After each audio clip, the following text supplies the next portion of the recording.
प्रचार करेला कि यूपी से नेता लोग आइल बा कि ना। कांग्रेस के प्रचार करेला तमिलनाडु और आंध्र प्रदेश से नेता लोग आवता। मनीष कश्यप के तो खुद प्रचार करे के बा, हर जगह जाए के बा। जहां विधायक नहीं पहुंचा तो वहां यूपी के मंत्री आके वोट मांग लेता रहो बीजेपी में। जहां कांग्रेस के नेता नहीं पहुंचा वहां जौन बाटे बाहर से जो कांग्रेस के नेता आइल बाटे लोग उ लोग आके वोट मांग लेता। चाचा तो हम तो अकेले बानी, हमरा हर जगह जाए के बा, का करी, कहीं लेट हो जाए, कहीं ना पहुंचे।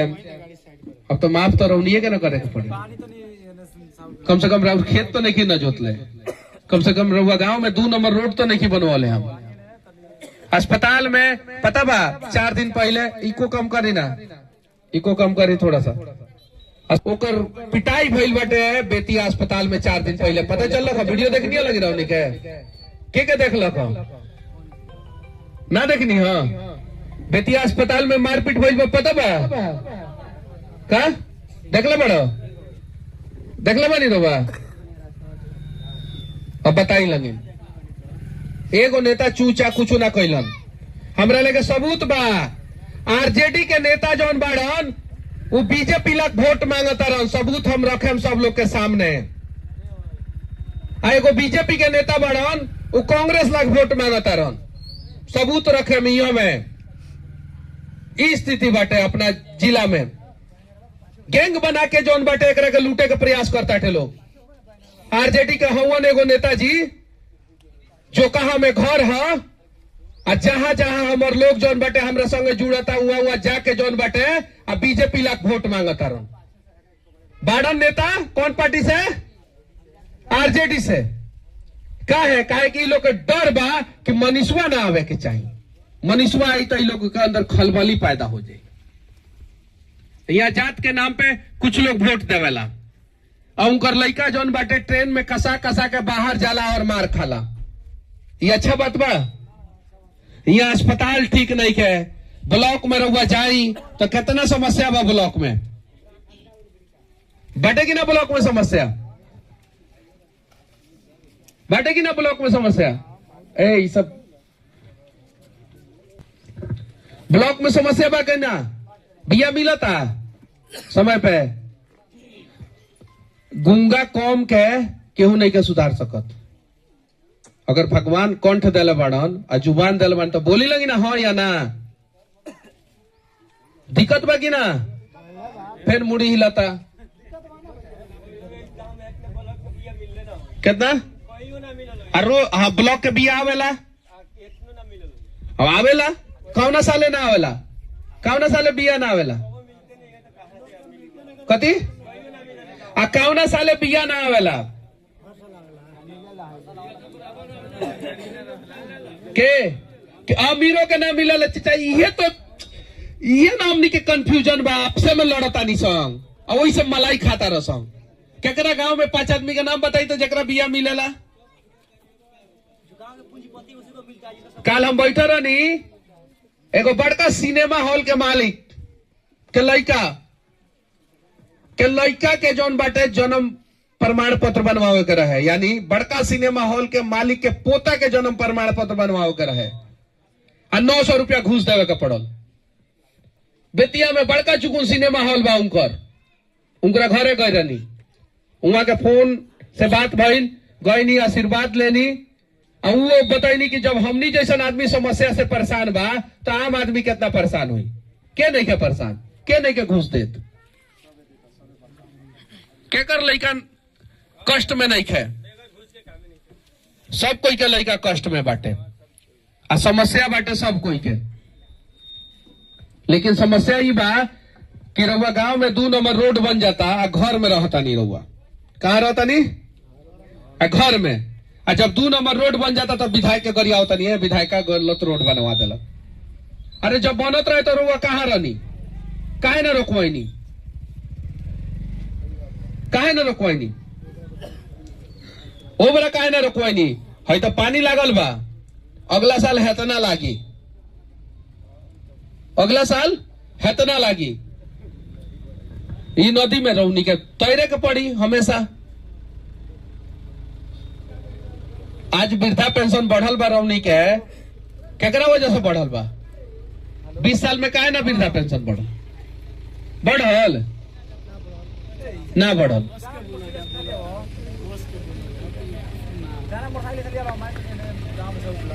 जाए दी आराम से जाए दी। का नहीं के समस्या, चुनाव आइल बा, सारा नेता लोग वोट मांगे आई, हम आइल बानी, कांग्रेसों के आई लोग, बीजेपी के भी लोग आई लोग, जे बढ़िया बा ओकरा के चुन दी। लेकिन हम इतने कहता नहीं, ई नहीं की कहत की रहुआ हमरे के चुनी, हम का कहता नहीं, जे बढ़िया बा ओकरा के चुन दी। लगे कुछ लोग कहता कि जात के नाम पे चुने,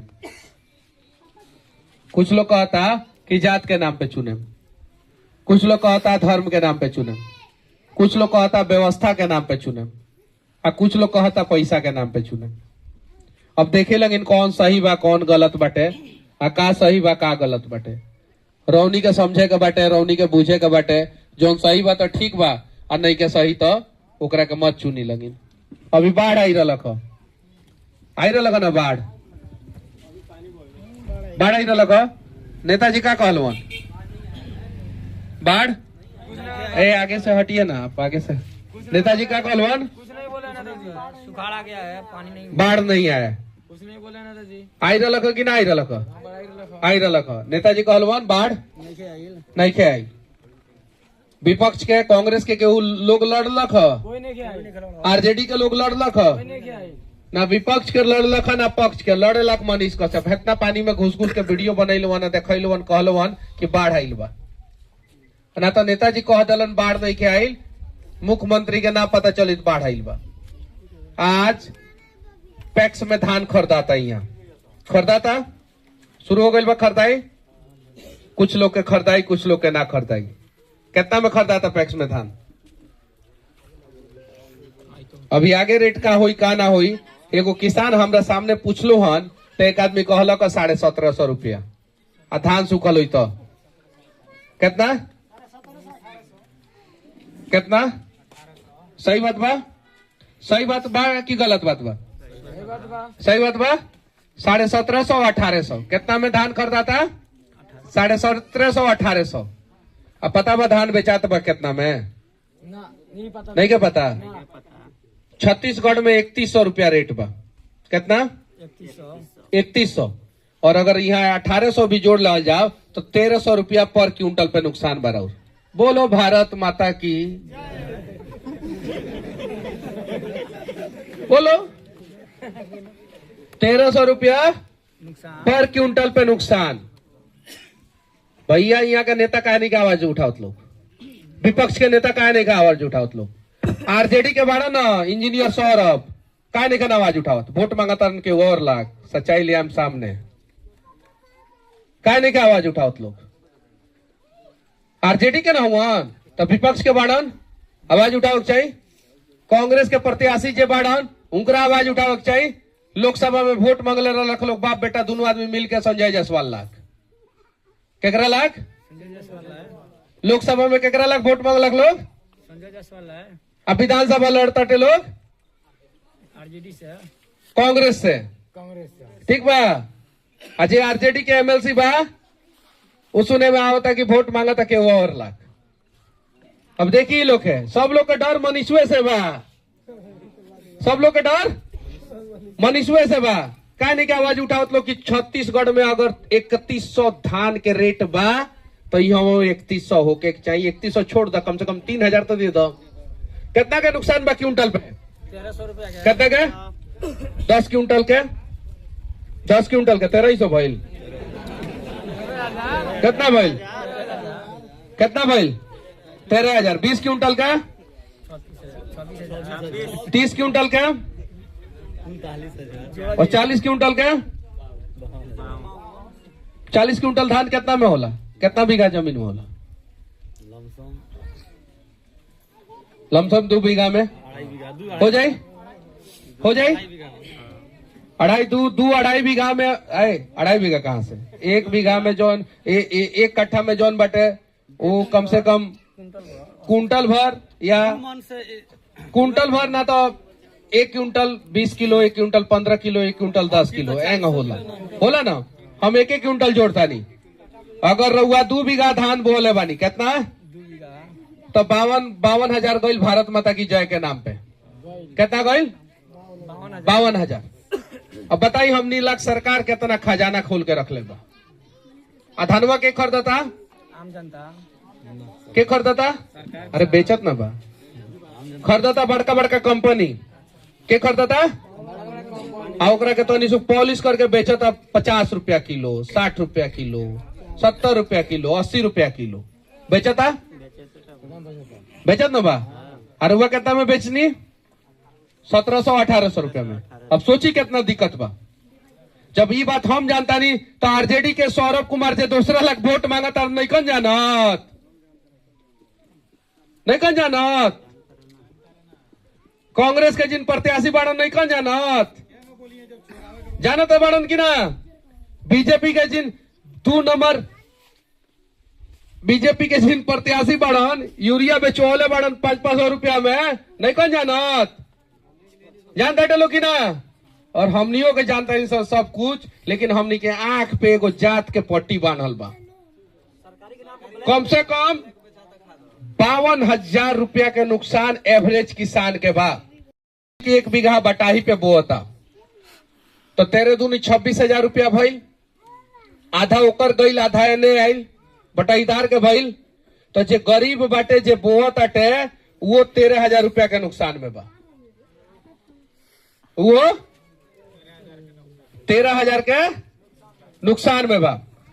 एक हमार बहुत बढ़िया शुभचिंतक बानी, घर हुआ के सिंगा छापर पंचायत में, बहुत बढ़िया शुभचिंतक, घूम घूम के वोट मांगता नहीं हमरा लाख।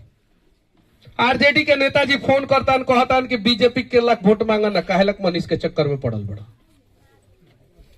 अब बताई है ना, निचता पे उतर गई बाटे लोग।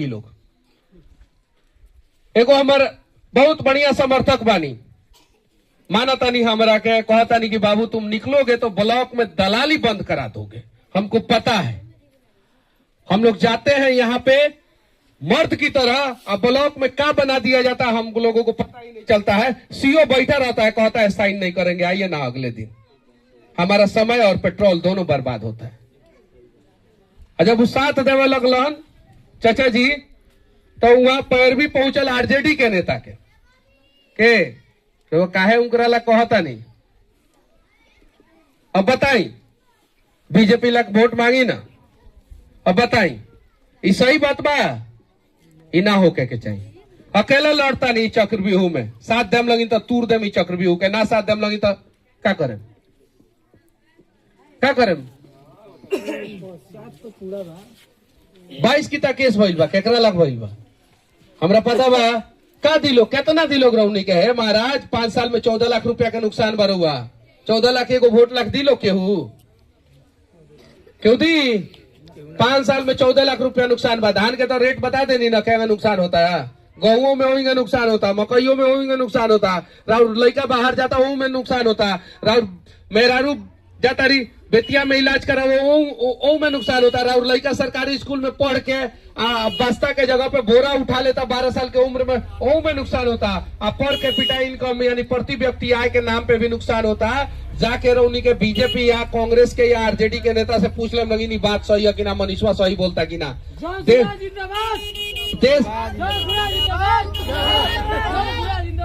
देखिए, दे रुक जा भाई, दे रुक जा।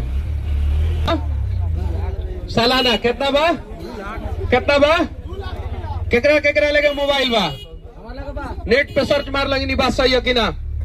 देश के पर कैपिटा इनकम 2 लाख और बिहार के पर कैपिटा इनकम सालाना 60,000 रुपया।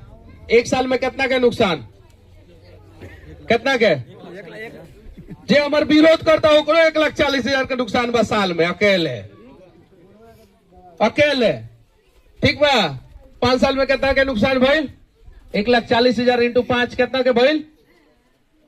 जोड़ो संग ना, पढ़ले नहीं का संग, खाली खिसिया आवेला।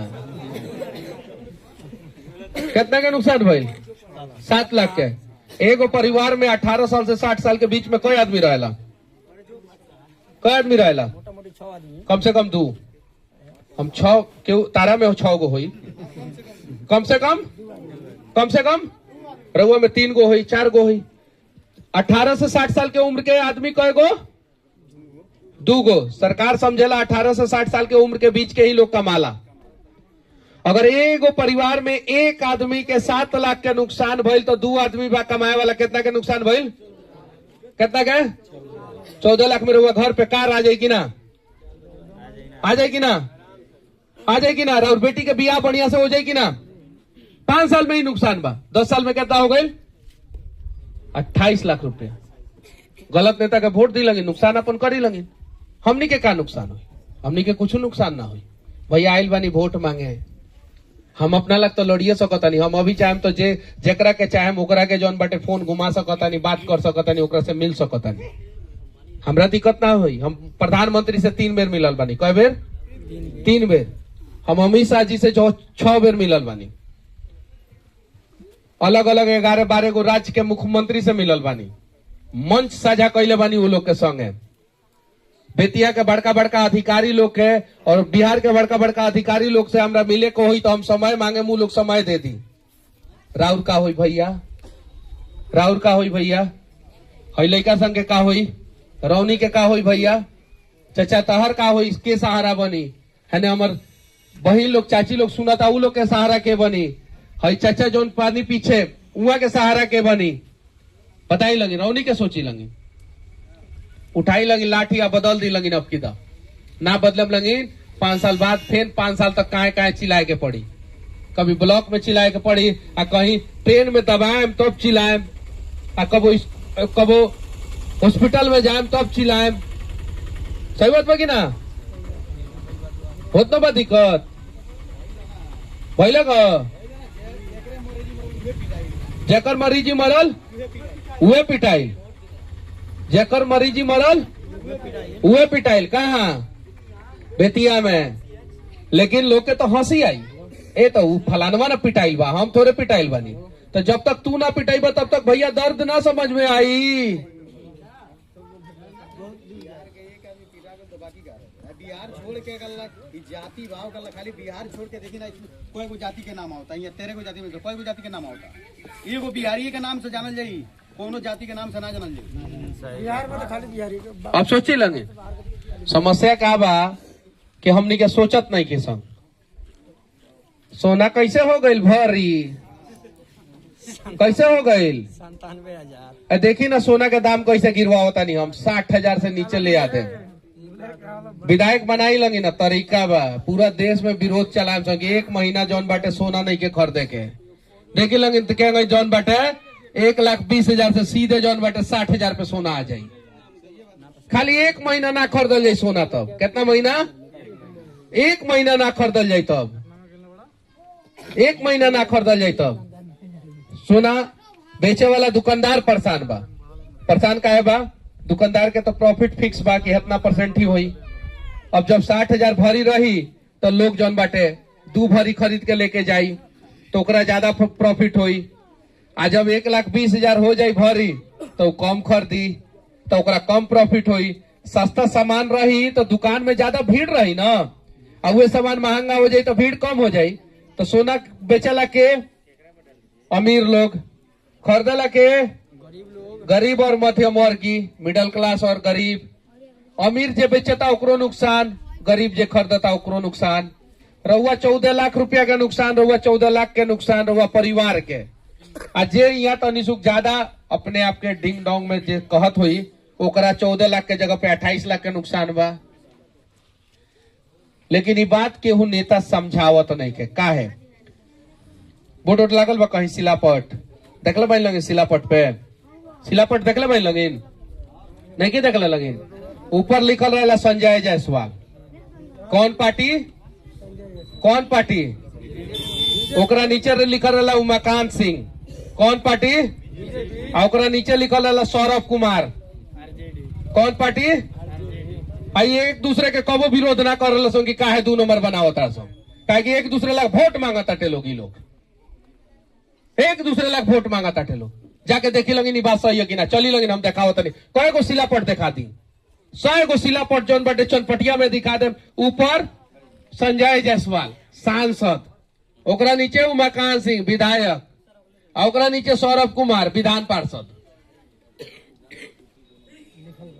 लिखल बा ना। तो जब विपक्ष में बाड़न सौरभ कुमार आरजेडी के नेता हवन तो काहे निकन विरोध करत। एगो शिलापट पे खाली नाम ना रहे तो शिलापट उखड़वा देलक लोग। उखड़ा उखड़ी भइल चनपटिया में भइल कि ना कि काहे ना नाम लिखवाइल शिलापट उखाड़ डाल गइल। शिलापट पे नाम नहीं करा तो उखड़वा देता थे लोग। और रोडवा 2 नंबर बनावता थे लोग, तब काहे ना हाला करता थे लोग रे तू का ज्यादा खा ले बड़े। अब सोच ली लगिन एगो आरजेडी के नेता हुआ कौन सी के ध्यान देम लगी शिलापट पे देख लम लगी बात सही है कि ना देख लम लगी अपने मने पता चल जाएगी शिलापट पे। एगो बीजेपी के विधायक एगो आरजेडी के विधान पार्षद हाला केहू नहीं के करत। दिया मिलत समय पे नहीं के मिलत। आरजेडी के विधायक जी जे वोटवा मांगता रहन ना अलग पार्टी लाग काहे ना ब्लॉक घेर लन एक दिन घेरे के चाहिए कि ना ब्लॉक घेरे के चाहिए कि ना। 500 रुपया में बोरा बिकाइल बाटे यूरिया के काहे ना कांग्रेस के प्रत्याशी एक दिन धरना देलन देवे चाहिए कि ना। या एक बेर कहे चाहिए कि उमाकांत सिंह जी जौन बाड़न विधायक बाड़न उनका विधानसभा क्षेत्र में किसान के जौन बाटे यूरिया दाम पे देखे मिलत एक बेर कहे के चाहिए एक बेर आवाज तो उठाओ चाहिए कि यूरिया नहीं मिल रहा है किसानों को कहे चाहिए कि ना। पता बा जनसुराज के प्रत्याशी के एक आदमी प्रचार करत रहे मोकामा में तो ओकरा के गोली मार दहल गई मोकामा में। काल के बात हम पता करे लगी बात सही है कि ना। जनसुराज जौन बाटे खलबली मचा देले बाटे पूरा बिहार के राजनीति के 360 डिग्री पे घुमा देले बा। साथ देम लगिन तो बिहार बदली और ना साथ देम लगिन तो बोलो भारत माता की बोलो नहीं बोलेंगे काहे नहीं बोलेंगे एकदम बिल्कुल बोलेंगे। लेकिन भारत माता की जय बोलने के साथ अगर भारत को कोई लूटेगा ना तो चाचा लाठी लेके खड़ा हो जाइए। जब वीर कुंवर सिंह 85 साल के उम्र में खड़ा हो गईलन और जेपी 75 साल के उम्र में पूरा देश के बदल दिलन तो चाचा तोहर उम्र कितना बा कितना उम्र बा आवा है ना चाचा याद नहीं के ना पड़त कितना उम्र हुई चाचा के 70 साल हुई। गरीब जल्दी बुढ़ा जाला जाके देखी लगिन हेमा मालिनी के जाके देख ली लगिन मलाइका अरोड़ा के देख ली लगिन काजोल के देख ली लगिन रवीना टंडन के देख ली लगिन। बुझाला लोग अभियो जौन बाटे 30-32 साल के बाटे लोग इस सच्चाई बाटे।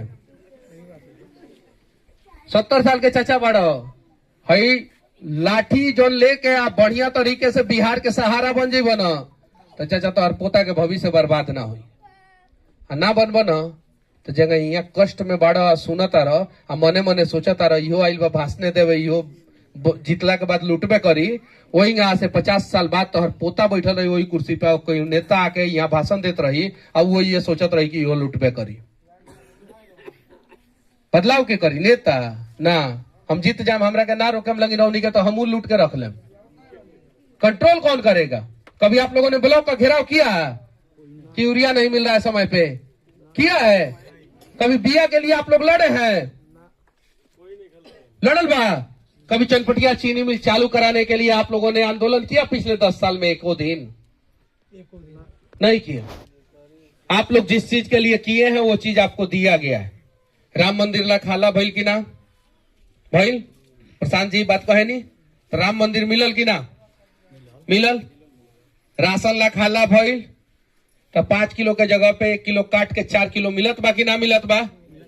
गांव में अगर एक दिन हल्ला हो जाला कि हई गांव में रोड बने के चाहिए या फेसबुक पे सारा लोग डाल देवेला तो थोड़ा लेट ही सही लेकिन वो रोडवा बन जाला कि ना बन जाला कि ना। ईमानदारी से कहे हम लगिन एक बेर विधायक जी के घेराव कर देवे नहीं लगी रौनी के कि हई रोड जौन बाटे नहीं के विधायक जी बनवा दी तो 3 महीना के अंदर पास हो गया और रोडवा बन जाला कि ना। आ चुनाव से पहले कम से कम 300 रोड के शिलान्यास भइल कि ना। चुनाव से पहले भइल का ना तो एक बेर चनपटिया बदलेला आवाज उठाई लगी ना देखी लगी ना बदल जाई। हम ही नहीं की कहत हमरा के वोट दी हम ही कहता नहीं अपना दिल के सुनिया जो सही बा ओकरा के वोट दे दी। कुछ लोग कहता कि जनसुराज पार्टी वोट काटे आइल बा कौन सी काटे आइल बा? वोट काटे। तो बीजेपी तो जेब काटता, आरजेडी गर्दन काटता। एगो पार्टी गर्दन काटता, एगो पार्टी जेब काटता। अब बताई लोग, डिसाइड करे लोग कि का हुई, कौन सी सही बा। और डर केकरा से बा? बीजेपी से। डर बीजेपी के जनसुराज से बाटे ना, बाटे कि ना। आरजेडी के डर बीजेपी से बा, बाटे से डर बा। केहू बीजेपी से डर होता, केहू आरजेडी से डर होता। आ सब लोग जौन बाटे बिहार में जनसुराज से डर होता। सारा पार्टी डरत न बा कि ना। वही से जौन बाटे 10,000 आइल आनन फानन में। कितना? 10,000। पता बा 10,000 की कहानी का बा? नासिक से ट्रेन में इतना भीड़ भइल कि 3 गो मजदूर ट्रेन से गिर गई सन। कई गो? 3 गो, जैमे 2 गो कट के मर गई सन मजदूर बेचारा। कितना मजदूर मर गई लोग? 2 गो। आ लोग के माँ जौन बाटे घरे जो 10,000 ले रही नीतीश कुमार से। अपना बेटा के जान जौन बाटे जोखिम में डाले के बा, अपना मालिक के जौन बाटे पहाड़ में दबवा के मरवा देवे के बा, तो दे दिलोगी ना ऐसा घटिया पार्टी के वोट। उत्तराखंड में गिरत पहाड़, कहा मरत बिहार के आदमी। गिरत बा कहा? मरत कहा के बा? बिहार के आदमी। बॉयलर फाटता गुजरात में, कहा फाटता बॉयलर? मरत कहा के आदमी बा? आग लगता हैदराबाद में फैक्ट्री में। कहाँ के फैक्ट्री में आग लगता? मरत कहा के आदमी बा? ट्रेन हादसा होता उड़ीसा में, बालासोर में हादसा भइल। ट्रेन 2 गो ट्रेन लड़ गई 2023 में, भयानक हादसा। मरल कहाँ के लोग ज्यादा? बिहार के। हवाई जहाज एक्सीडेंट होता गुजरात में, अहमदाबाद में, मरद कहाँ के ज्यादा लोग बा? झूठ। हवाई जहाज में एको को नहीं था बिहार का आदमी। पता कीजिए, एक आदमी नहीं था उसमें तो गुजरात का पूर्व उप मुख्यमंत्री मर गए।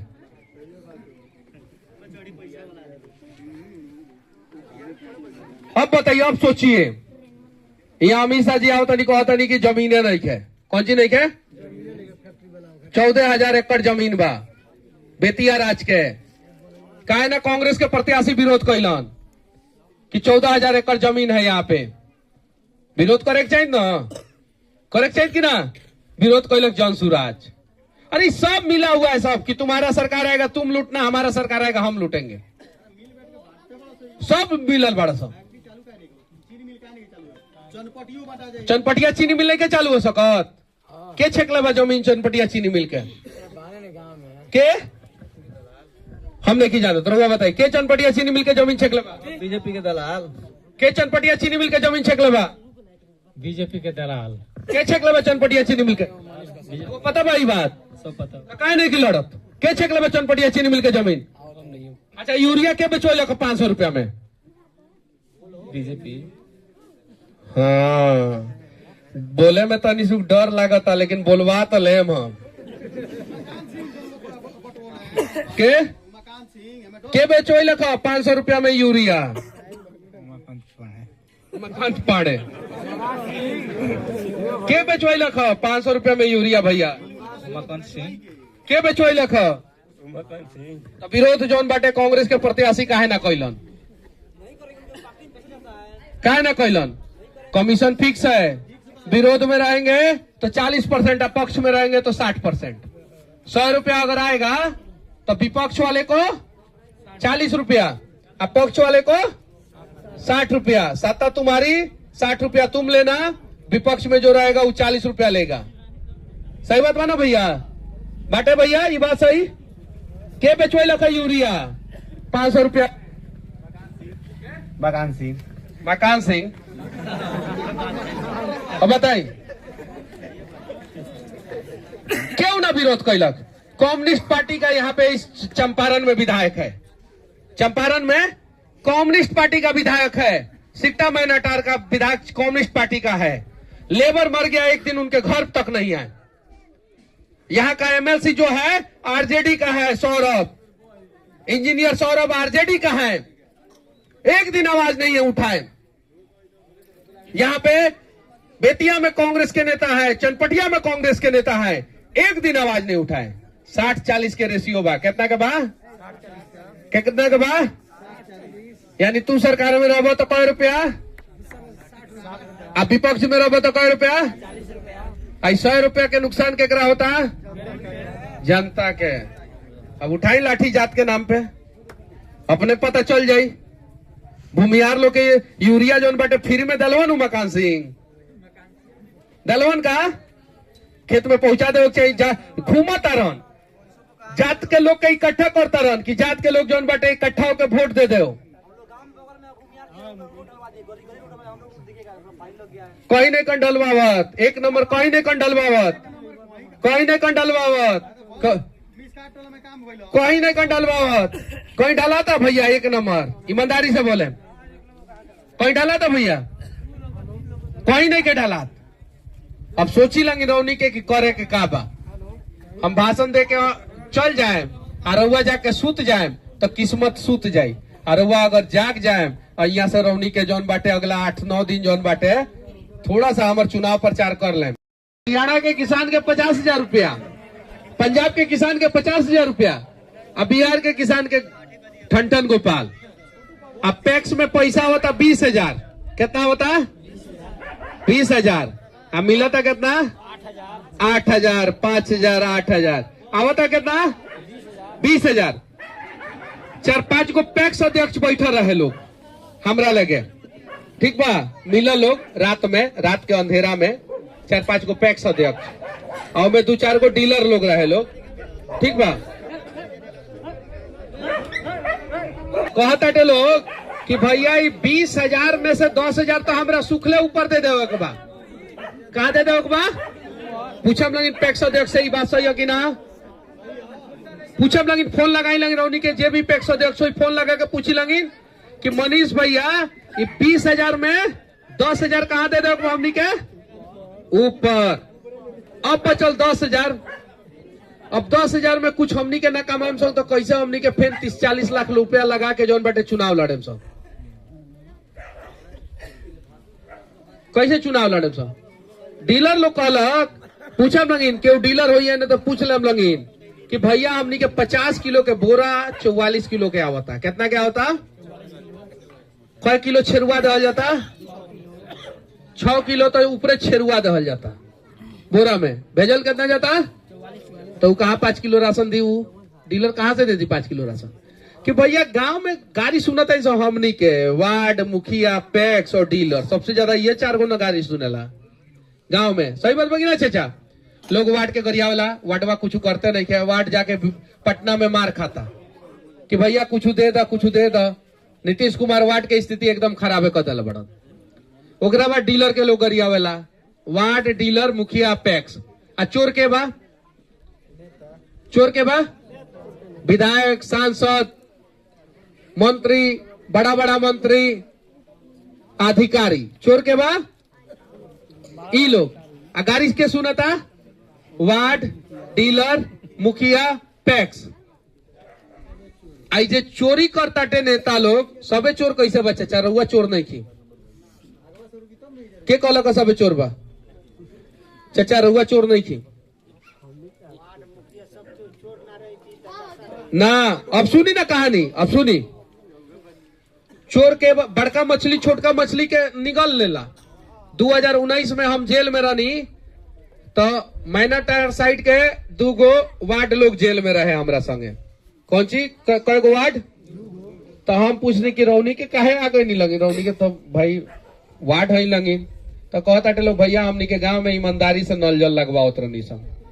तो अधिकारी जांच बैठा के हमनी के चोर साबित कर दिलक। का कर दिलक? जांच बैठा के हमनी के चोर साबित कर दिलक। अवनी के का करत रहल सब बेचारा सब ईमानदारी से 16 लाख आइल बा तो 16 लाख लगा देम। का पता वो वार्ड के मुखिया बने के सपना हुई कि बढ़िया काम करे अपना वार्ड में तो अगला बार मुखिया बन जाए, तो ओकरे के चोर साबित करके ओकरे के जेल में डाल दिल। और समाज देखत रह गई। तमिलनाडु में बिहार के लोग मार कैलक न, हमरे के जेल में डाल दिलक लोग। हम आवाज उठैनी तो अब सोची लगिन कि का करे के बा का नहीं के करे के। मनीषवा के अगर छून देम लगी न चाचा तो कुछ न कुछ हंगामेदार और अच्छा जरूर हुई।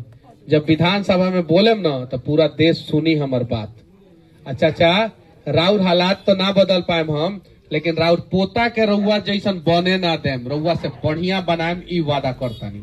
तो चली चली चल।